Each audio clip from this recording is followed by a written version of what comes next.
தமிழக வெற்றி கழகத்தின் பூத் கமிட்டி நிர்வாகிகள் கருத்தரங்கம் கோவையில் இன்று தொடங்குகிறது. இந்த நிலையில் அங்கு செய்யப்பட்டுள்ள ஏற்பாடு குறித்து செய்தியாளர் பிரசாந்த் வழங்க கேட்கலாம். வணக்கம் பிரசாந்த். தமிழக வெற்றி கழகத்தின் பூத் கமிட்டி கூட்டம் இன்று நடைபெறுகிறது. இது பற்றி கூடுதல் விவரங்களை பதிவு செய்யுங்கள்.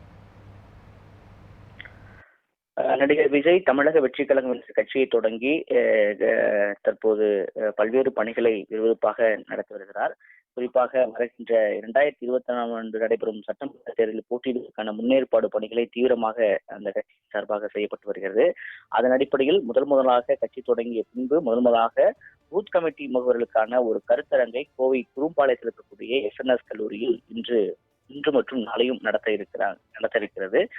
குறிப்பாக கோவை, நீலகிரி, திருப்பூர், ஈரோடு, கரூர், நாமக்கல், சேலம் ஆகிய 7 மாவட்டங்களைச் சேர்ந்த தாவேக வாக்குச்சாவடி மூலமான கருத்தரங்கு வளாகத்தில் நடைபெற இருக்கிறது. இன்று ஈரோடு, நாமக்கல், சேலம் ஆகிய மாவட்ட நிர்வாகிகளுக்கும், நாளை கோவை, திருப்பூர், நீலகிரி மற்றும் கரூர் மாவட்ட நிர்வாகிகளுக்கும் இந்த கருத்தரங்கு என்பது நடைபெற இருக்கிறது. சரியாக மாலை 3 மணியிலிருந்து 6 மணி வரை இந்த கருத்தரங்கு என்பது நடைபெற இருக்கிறது. இதற்கான பணிகளை கடந்த 1 மாதமாக அந்த கட்சியினுடைய பொதுச்செயலாளர் புசி ஆனந்த் கோவையில் முகாமிட்டு இந்த பணிகளை செய்து வந்தார். குறிப்பாக இந்த முகவர் கூட்டத்தில் பங்கேற்பதற்காக தாவேக தலைவரும் நடிகருமான விஜய் சரியாக 11 மணி அளவில் கோவைக்கு வருகிறார். கோவை விமான நிலையத்தில் வரக்கூடிய அவருக்கு கிட்டத்தட்ட கட்சியின் சார்பாக பிரம்மாண்ட வரவேற்பு என்பது அளிக்கப்பட இருக்கிறது.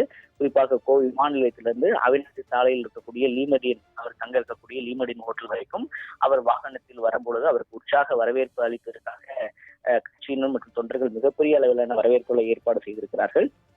முதலாக பூத் கமிட்டி கூட்டம் என்பது நடைபெற இருக்கிறது கட்சி துவங்கின பிறகு. அதனால் மிகப்பெரிய பிரம்மாண்ட வரவேற்பு என்பது ஏற்பாடு செய்யப்பட்டிருக்கிறது. இந்த கூட்டத்தில் பங்கேற்பதற்காக வரக்கூடிய முகவர்களுக்கு மட்டுமே உள்ளே அனுமதிக்கப்படுகிறது. கிட்டத்தட்ட 16,000 பேர் இந்த முகவர்களாக இந்த கூட்டத்தில் பங்கேற்பதாக தகவல் என்பது கிடைத்திருக்கிறது. அதன் அடிப்படையில் அவர்களுக்கும் அடையாள அட்டை வழங்கப்பட்டு அவர்கள் மட்டுமே இந்த கூட்டத்தில் உள்ளே பங்கேற்பதற்கான ஏற்பாடுகளை செய்யப்பட்டிருக்கிறது.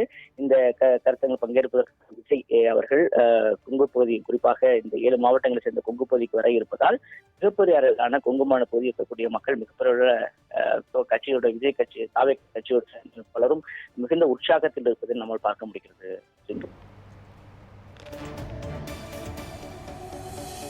இன்றும் நாளையும் நடைபெற இருக்கக்கூடிய தாவேக பூத் கமிட்டி மாநாடு பற்றி முழுமையான விவரங்களை வழங்கியதற்கு நன்றி பிரசாந்த்.